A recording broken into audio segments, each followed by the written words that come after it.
Youth movement द्वारा हमारे चित्तौड़गढ़ क्षेत्र में साहित्य उत्थान की दिशा में किए गए इस नवाचार यानी चित्तौड़ साहित्य उत्सव के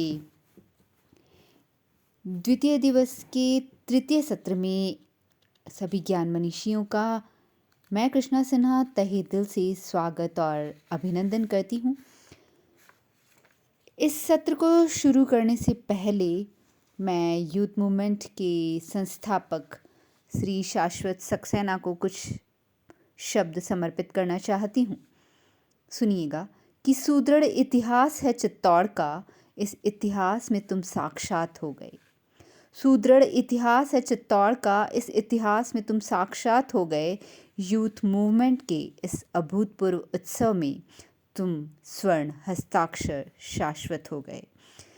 कि यूथ मूवमेंट के इस अभूतपूर्व उत्सव में तुम स्वर्ण हस्ताक्षर शाश्वत हो गए।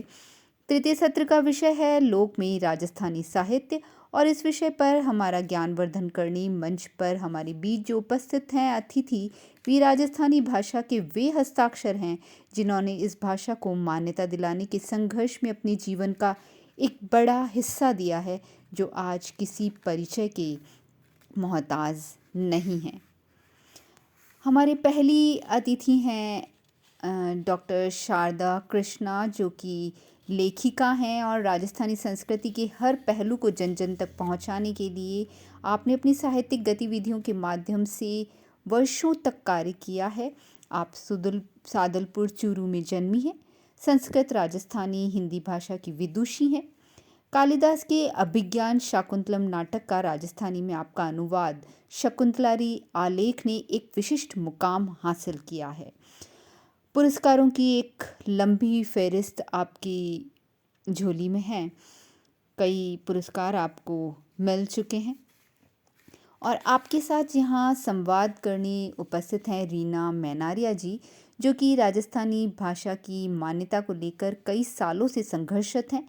कई संस्थाओं द्वारा आप भी सम्मानित हैं। हिंदी राजस्थानी पुस्तकें आपकी प्रकाशित हो चुकी हैं और ज्ञानोदय, हंस पाखी, जागती ज्योत, सरिता जैसी कई पत्रिकाओं में आप छप चुकी हैं। रेडियो दूरदर्शन में आपके काव्यात्मक पाठ प्रसारित होते रहे हैं।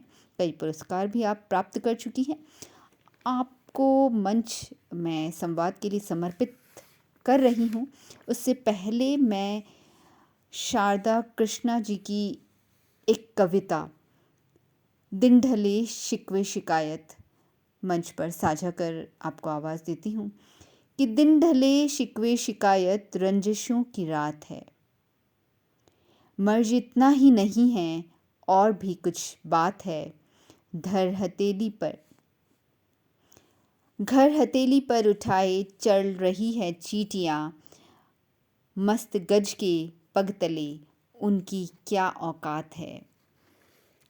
कि मस्त गज के पग तले उनकी क्या औकात है कि जा रहे हैं गीत गाते पंछियों के काफिले। आंधियाँ बिफरी शिकारी भी उसी के साथ हैं कि कल पहाड़ी से उतर फिर एक बुतोझल हुआ। कि कल पहाड़ी से उतर फिर एक बुतोझल हुआ। तू बता सूरज, ये हत्या है या अपघात है। पूछ हमसे क्यों यहाँ ताले जुबा पर है लगे। हाद से इन बस्तियों के वास्ते सौगात है। कि हाद से इन बस्तियों के वास्ते सौगात है। आ जरा नीचे उतर ए आसमां बातें करें। आ जरा नीचे उतर ए आसमां बातें करें। तू जमी से दूर इतना बेसबब बेबात है।